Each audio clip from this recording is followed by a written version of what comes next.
কক্সবাজারের পেকুয়ার জারুলবুনিয়া গ্রামে সেতুর সংযোগ সড়কটি নির্মাণ কাজ শেষ করেছে প্রশাসন। চ্যানেল 24-এর সংবাদ প্রচারের পর এমন উদ্যোগ নেওয়া হয়। এর আগে উপজেলার শিলখালী ইউনিয়নের জারুলবুনিয়া গ্রামে ৩৩ লাখ টাকা ব্যয়ে সেতুটি নির্মাণ করে দুর্যোগ ব্যবস্থাপনা অধিদপ্তর। তবে দুই প্রান্তে সংযোগ সড়ক না থাকায় নির্মাণের ৩ মাস পরও তা অচল ছিল, ফলে চরম দুর্ভোগে পড়ে সাধারণ মানুষ। এ নিয়ে স্থানীয়দের ভোগান্তির বিষয়টি নিয়ে চ্যানেল 24-এর সংবাদ প্রচার হলে বিষয়টি প্রশাসনের নজরে আসে। পরে দ্রুত উদ্যোগ নিয়ে সংযোগ সড়ক নির্মাণ করে স্থানীয় প্রশাসন। নির্মাণের ৩ মাস পর সেতুটি সচল হওয়ায় স্বস্তি ফিরে এসেছে স্থানীয়দের মাঝে। খুশি যে এই রাস্তা দিয়ে অন্তত রোগী পারাপারের জন্য একটু স্বস্তি পাচ্ছে।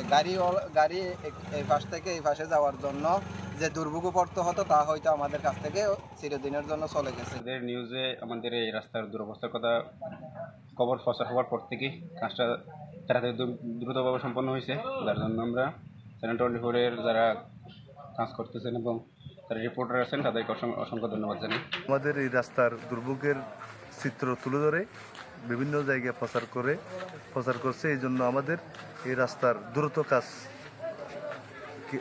সম্পন্ন হয়েছে।